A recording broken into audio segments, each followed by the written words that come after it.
Un saludo para todos.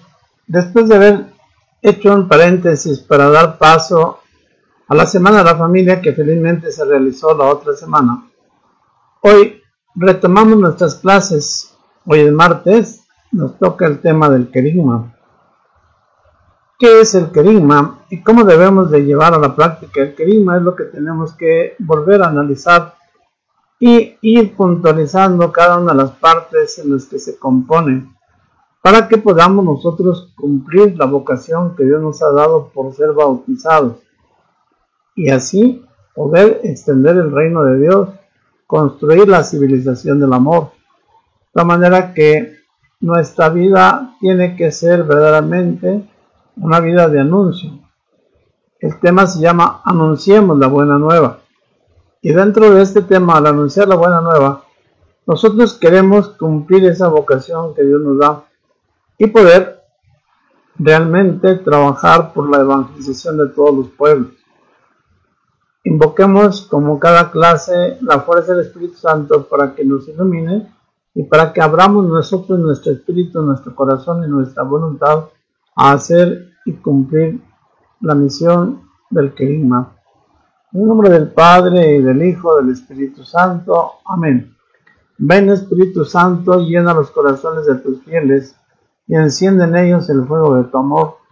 Envía, Señor, tu Espíritu y se renovará la faz de la tierra. Oremos, oh Dios, que has iluminado los corazones de tus fieles. Con la luz del Espíritu Santo, haznos dóciles a sus inspiraciones, para gustar siempre del bien y gozar de sus divinos consuelos. Por Jesucristo nuestro Señor. Amén. Digamos la oración que el mismo Cristo nos enseñó. Padre nuestro que estás en el cielo, santificado sea tu nombre.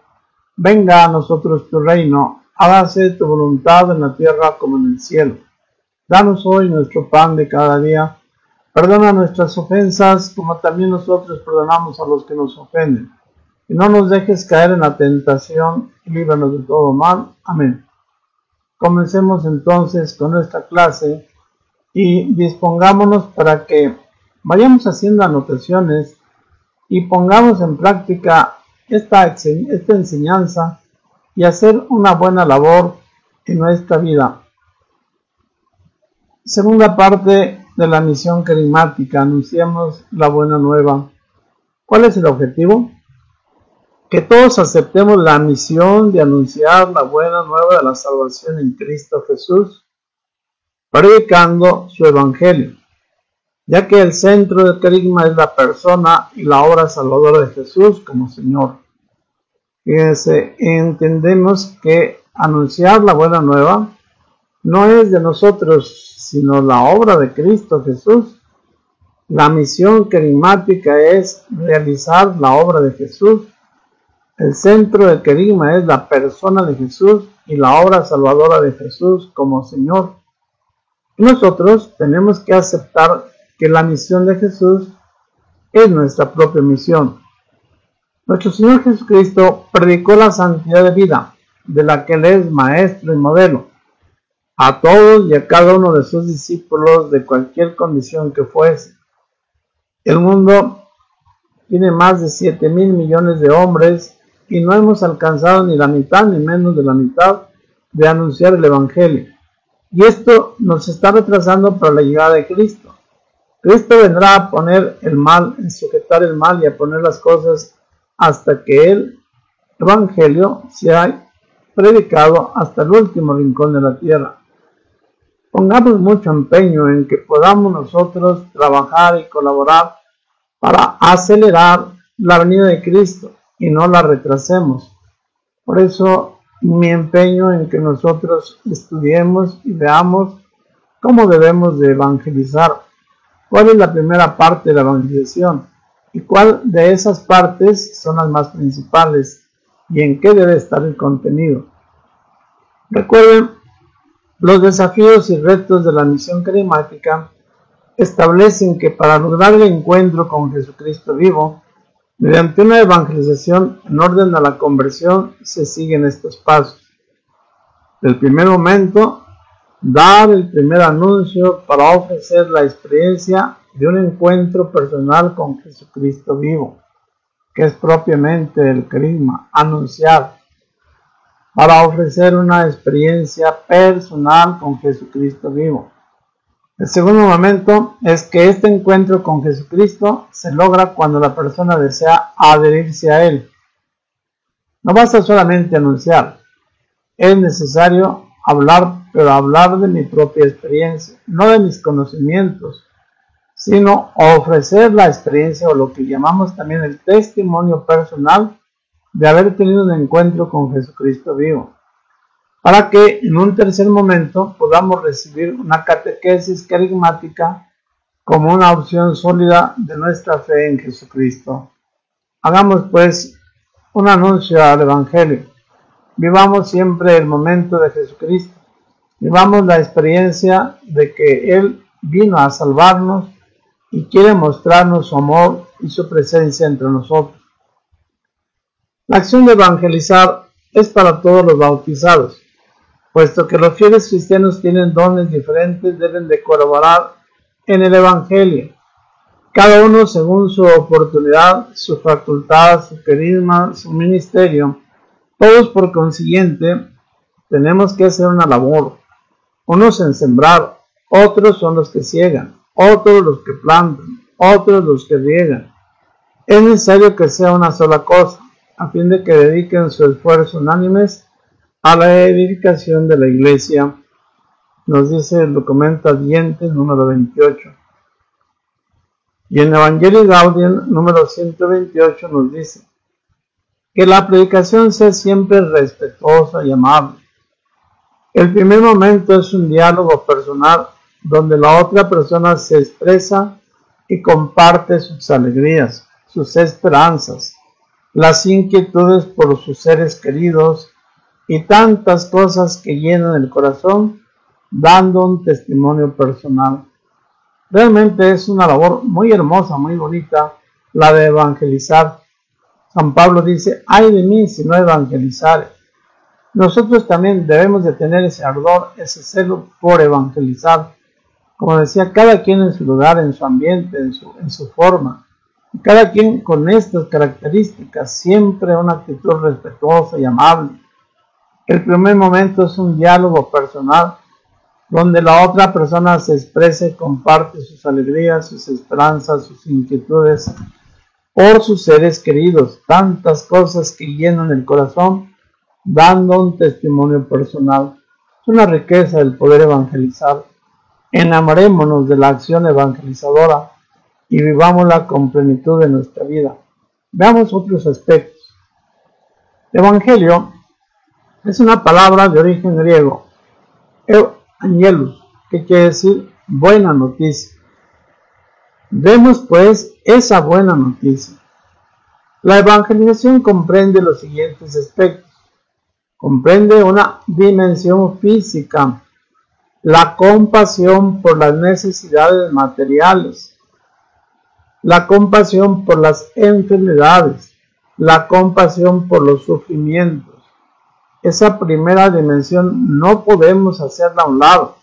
Es cierto que estamos hablando del Evangelio, es cierto que estamos hablando de Jesucristo, pero estamos hablando a personas concretas, con dificultades concretas, con sufrimientos concretos, y entonces nuestra vida tiene que ser una vida precisamente por ver y ayudar a la persona en sus necesidades, en sus enfermedades, en sus sufrimientos.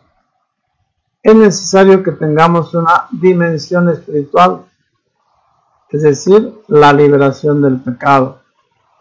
No solamente la situación física, sino librarnos del pecado. Jesús anunciaba la buena nueva, pero antes de sanar, perdonaba los pecados. Evangelizar, por lo tanto, es abrir a nuestros hermanos una vida plena, tanto en la dimensión física como en la dimensión espiritual. Es anunciarles que hay una posibilidad de una vida nueva, un cambio de tu vida, una vida en cambio, una vida en la que dejamos entrar a Cristo nosotros participamos de la vida de Cristo. ¿Cómo anunciar? Hablar de Jesús con los que están en tu alrededor es de las mejores cosas que puedes hacer. Y a veces es también una de las cosas más difíciles de hacer. Pasamos por burlas, por vergüenzas, por dificultades, para explicarse con claridad. En fin, tantas cosas que tú ya conoces.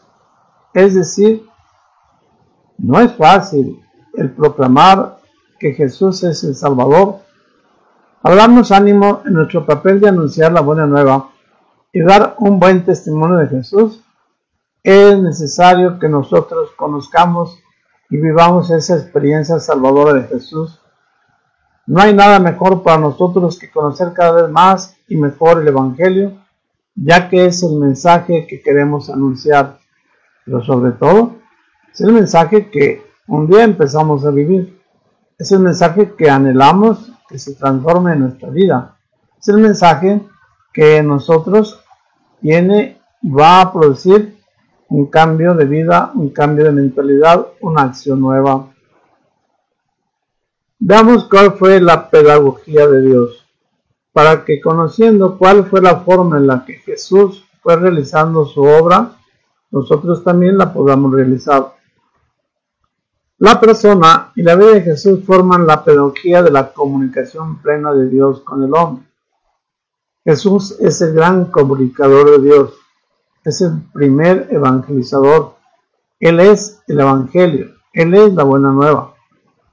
Cuando le dirigió la instrucción a los apóstoles y a los discípulos, quedaron asombrados de la manera que tenía de enseñar, porque sus palabras salían revestidas de poder y de autoridad. Todo el mundo decía, ¿con qué autoridad nos habla? No habla como los escribas y fariseos, sino que sus palabras son persuasivas, son de transformación. Continuemos cómo es la predicación de Jesús y cómo es el encuentro verdadero con Jesús. La doctrina que enseñaba, había en él una coherencia de vida. Es pobre y elige la pobreza como desprendimiento total. Utiliza las actitudes fundamentales del amor, del perdón, de verdad, de transparencia y sacrificio que él mismo exige a quien quiera aceptarlo y seguirlo, pero cumpliendo la voluntad de Dios. Jesús les decía, la doctrina que yo enseño no es mía, sino de aquel que me ha enviado. Todo el que quiera cumplir la voluntad de aquel sabrá si mi doctrina es de Dios o si la engaño, o yo sin contar con él no voy a poder realizar nada. Jesús no excluye a nadie, pero prefiere a los pobres, a los enfermos, a los marginados de su tiempo. Se coloca en medio de ellos, los que sufren, los que padecen. Jesús inaugura el reino de Dios, luego dando a conocer a través de parábolas cuyos rasgos son tan intuitivos, vivos y cálidos, que hacen revivir la vida de los labradores, hacen revivir la vida de los pastores, hacen revivir la vida de los pecadores, de los viñadores de su tiempo, y a todos los hace exaltar para que vivan con intensidad su vida y para que tenga sentido su vida. ¿Cuál es la composición de los evangelios o cómo fue que estos llegaron a nosotros? La primera relación fue una predicación oral. Los apóstoles fueron testigos oculares de la vida y de la obra de Jesús, también de lo que enseñaba a la gente. Los apóstoles escucharon de Jesús su enseñanza. Jesús hablaba en parábolas para que fuese más fácil recordar sus enseñanzas. Ahora bien, estas enseñanzas eran memorizadas y pasaban de unos a otros en forma oral.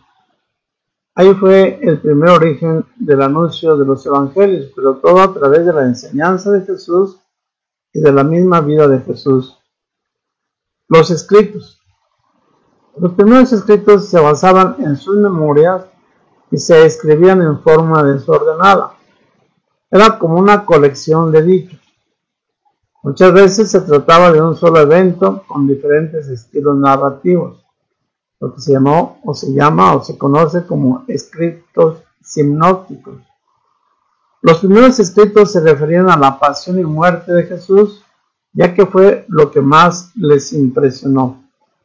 De esta forma, a lo mejor ya ustedes la conocían, no es necesario volverla a recordar para que nosotros podamos acercarnos a los evangelios y en el evangelio encontrar a Jesús. El evangelio es la persona de Jesús. Jesús se quiso quedar con nosotros no solamente en la Eucaristía, sino en el evangelio. Los evangelios nos dan al Jesús vivo, a quien nosotros tenemos que recibir y con quien nosotros tenemos o queremos encontrarnos, porque Él quiere encontrarse con nosotros. Por eso es su palabra, por eso es la acción misma de Jesús. ¿Cuál es el orden de las Sagradas Escrituras, de los Evangelios?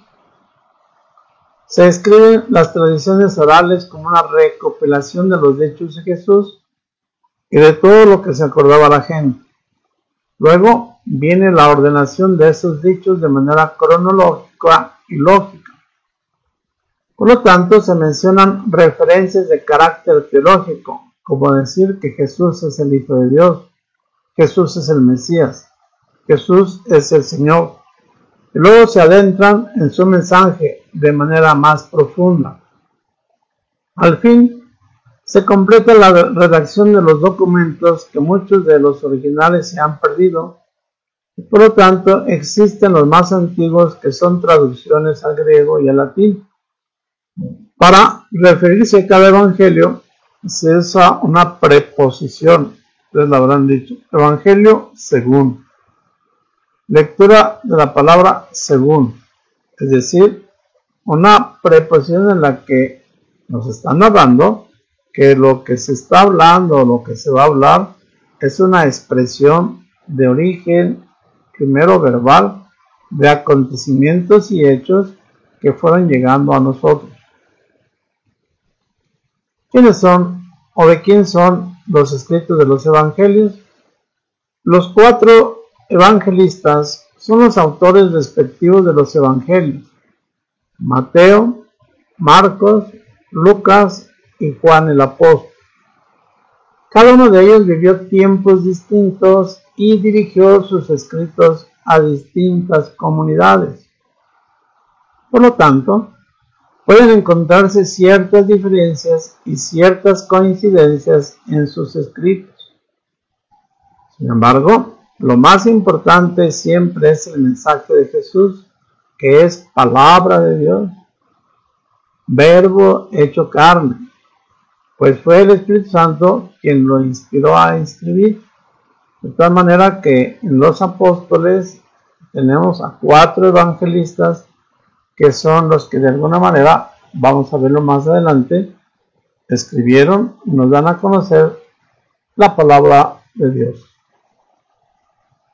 Veamos cuál es el contenido del Evangelio de San Mateo: su origen, su vida apostólica, su época, evangelio dirigido a y objetivo del evangelio.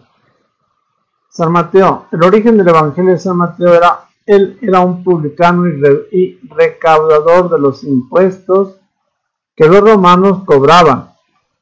Un día Jesús lo llamó de la mesa de su recaudación de impuestos y le dijo: sígueme. Y él lo siguió y fue apóstol. San Mateo vivió en Palestina al lado de los otros apóstoles. Más tarde predicó en Etiopía, donde murió padeciendo el martirio. ¿En qué época encontramos a San Mateo? San Mateo escribió su evangelio entre los años 70 y 75 después de Cristo en Jerusalén, después de la caída del templo. Su evangelio es dirigido a los judíos de Palestina, que estaban bautizando, y fue escrito en la lengua aramea, la lengua de Jesús. El objetivo del evangelio de San Mateo se propuso demostrar que Jesús es el Mesías prometido, el Rey de los judíos. De tal manera que en San Mateo tenemos precisamente la acción y la fuerza de una palabra que da origen a la vida de las primeras comunidades. San Marcos. San Marcos fue hijo de aquella mujer llamada María, en cuya casa se solían reunir los discípulos del Señor.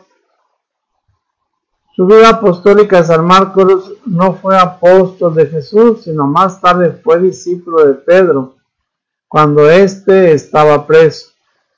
Acompañó a Pablo y a su primo Bernabé.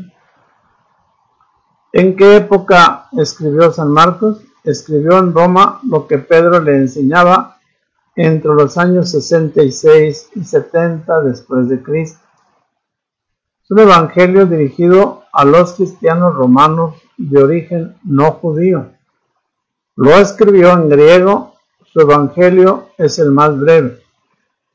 ¿Qué objetivo encontramos en San Marcos? Demostrar que Jesús es Hijo de Dios y dar a conocer la experiencia del resucitado. Veamos quién fue San Lucas, su origen. Era médico, nacido en Antioquía, de familia pagana. Se convirtió a la fe de Jesucristo al encontrarse con Pablo, de quien fue su discípulo y su fiel seguidor. Su vida apostólica. No fue apóstol de Jesús. Se informó de toda la tradición oral exactamente para luego dejarlo por escrito. ¿En qué época? Su evangelio fue escrito en Roma cuando estaba Pablo prisionero. Lo terminó en los años 70 o 90 después de Cristo. El evangelio dirigido a los cristianos de las iglesias fundadas por Pablo fue escrito en griego. En el evangelio de San Lucas, su objetivo lo encontramos como mostrándole el cumplimiento de las profecías realizadas sobre Cristo. La palabra salvación resume todo su evangelio. Por último, el evangelio de San Juan. El origen. El más joven de los discípulos de Jesús y el más cercano a él fue Juan, hijo de Zebedeo, hermano de Santiago apóstol. Su vida apostólica. Fue discípulo de Juan el Bautista. Luego siguió a Jesús. Fundó iglesias en Asia Menor y también una comunidad. La época. Escribe su evangelio entre los años 81 y 96 después de Cristo, cuando estaba exilado en la isla de Patmos. Un evangelio dirigido a la comunidad bautizada después de la diáspora perseguida por los judíos.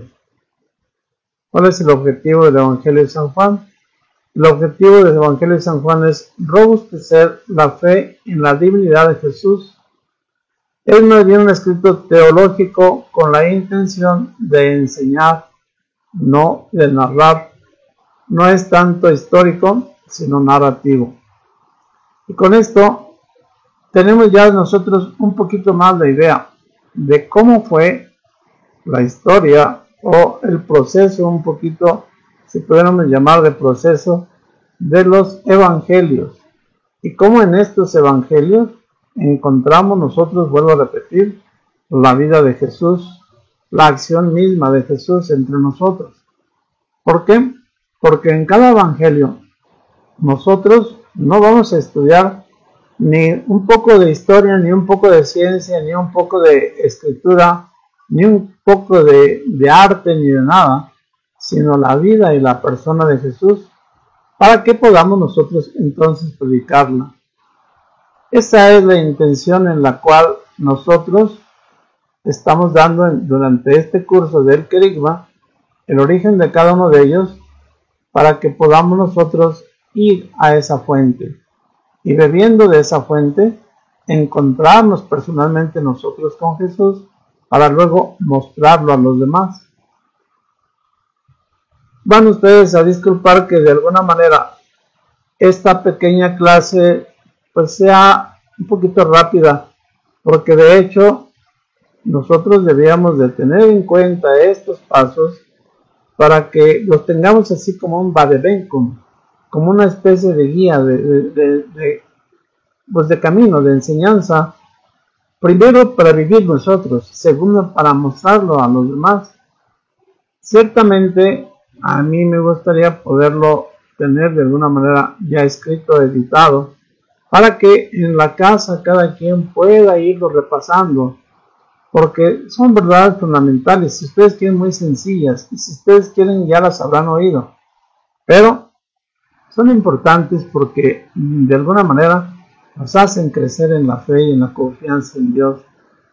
Este evangelio, esta buena nueva, es el origen del querigma, es el método del querigma, es el fin del querigma, es el anuncio de la buena nueva, el querigma, es la proclamación de la vida de Jesús, pero vuelvo a repetir, experimentada en mi propia vida y vivida en mí mismo, se convierte en testimonio, y eso puede ser aceptado por los demás, puede y quiere ser de alguna manera la forma en la que los demás puedan encontrarse con Jesús y encontrar en Él la verdadera vida.